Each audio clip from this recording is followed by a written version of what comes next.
Let's begin where the Daily Mail never wants to begin, with pattern, not incident, not with the dress, not with Morocco, not even with the late Queen herself, but with the repetitive, deliberate rhythm of how Meghan Markle is treated year after year. Because the truth is simple and uncomfortable. The Daily Mail is never done with Meghan. Not yesterday, not today, not 5 years later. Time does not cool this obsession, it sharpens it. Here we are in December 2025, and once again the paper is resurrecting a 2019 outfit, dragging it back into the public square, polishing it with loaded language, selective quotations, and a conveniently resurrected narrative of a furious queen. These stories are stitched together from royal biographies, palace whisper networks, and commentators who were never present for the moments they claim to emotionally interpret. This is not reporting. It is storytelling with an agenda. This is not journalism in pursuit of truth. It is maintenance of grievance. The Daily Mail does not publish these pieces because they are new, relevant or revelatory. They publish them because Meghan remains unresolved in their worldview. A woman who refused to shrink herself, refused to obey unspoken hierarchies, and ultimately refused to stay silent. And so they return to her again and again and again, determined to relitigate her existence until it finally fits the story they wanted all along. Let's address the centerpiece of the outrage, the now infamous Dior gown. Yes, it was expensive. Yes, it was couture. Yes, the figure, $60,000, is repeated because shock is the goal. But cost alone is not context, and context is exactly what the Daily Mail carefully withholds. This was a state-level diplomatic visit hosted at the British ambassador's residence in Morocco, a country where ceremonial elegance and luxury attire are culturally normal and diplomatically expected at formal engagements. Meghan Markle was not attending a private dinner or personal celebration. She was representing the British Crown on the international stage. This was not about personal indulgence. It was about presentation, symbolism, and diplomacy. Senior royals, men and women alike, routinely wear custom-tailored military uniforms, jewels worth millions, gowns that cost well into six figures, and state jewellery collections whose combined value could fund entire public institutions. These choices are typically described as tradition, dignity, or pageantry.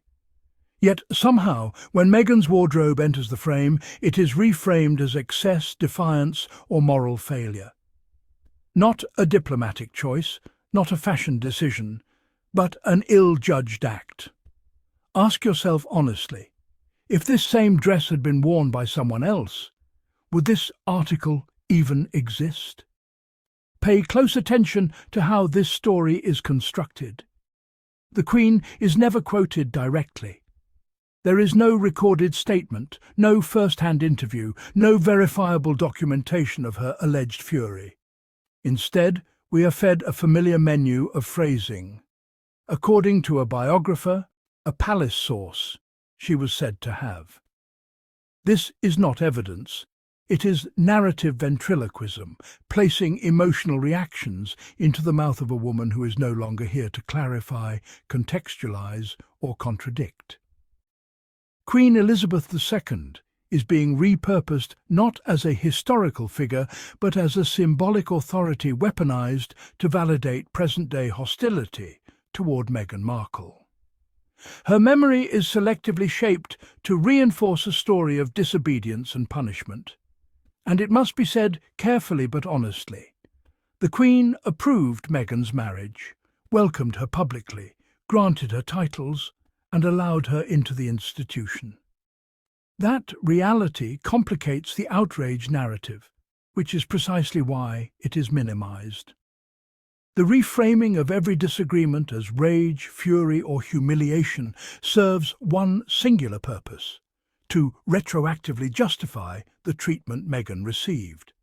It allows critics to say, "See, even the Queen disapproved," without ever confronting how much of this narrative is projection rather than fact.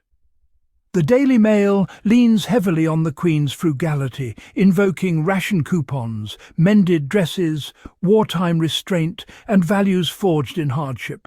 All of this is true and deserving of respect.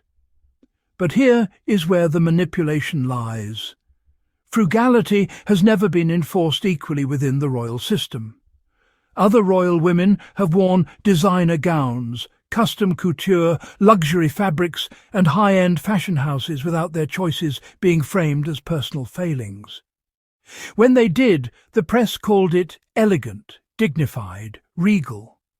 When Meghan did the same, it became disrespectful, tone-deaf, angering. The rules did not change. Only the woman subject to them did. Same monarchy, same institution, same expectations, different woman. And that difference explains everything. As always, the article pivots, because it must, to Lilibet. Once again, the Daily Mail resurrects the insinuation that Harry and Meghan somehow took the Queen's name, framing a deeply personal decision as a calculated affront. But facts still matter, no matter how inconvenient they are.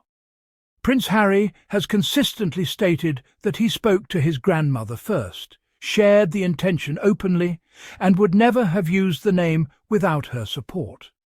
This account has never wavered. What the press does instead is present two competing versions of events, then emotionally weight the one that casts Harry and Meghan as cruel, deceptive, or opportunistic. And once again, we must ask, who benefits from that framing? Not the Queen, not the truth, but a narrative that insists the Sussexes must always be wrong, even when the facts refuse to cooperate. Then comes the tea story, a missed meeting elevated into a moral indictment, a cake prepared, a table cleared, loneliness emphasized. The imagery is deliberate, designed to provoke guilt and judgment. And yes, grief is real, loneliness is real, but responsibility does not flow in only one direction. At the time, Harry and Meghan were navigating pregnancy, relentless press hostility, internal family fractures, mental health crises, and a rapidly collapsing relationship with the institution itself. These realities are flattened into irrelevance as the Daily Mail transforms a missed appointment into evidence of character failure. There is no nuance here, no balance, only blame, clean, sharp, and easy to consume. Chapter 7. Why this story is being told now. So ask yourself the most important question of all. Why now? Why December 2025? Why revive a 6-year-old dress, a settled debate, a closed chapter? Because Meghan remains visible, because Harry remains vocal, because public sympathy stubbornly refuses to disappear. This is not about history, it is about control of memory. If they cannot silence Meghan in the present, they will punish her in the past. If they cannot diminish her impact now, they will endlessly rewrite yesterday. In the end, this article reveals far more about the Daily Mail than it ever could about Meghan Markle. It exposes an obsession that has not cooled, a refusal to move on, a reliance on second-hand outrage, and an unyielding need to frame Meghan as the problem at all costs. But here is the truth they cannot bring themselves to print. Meghan did not break the monarchy. She exposed its rigidity. Harry did not betray his family. He protected his own. And no amount of recycled outrage, rehashed anecdotes, or selective memory can undo that reality.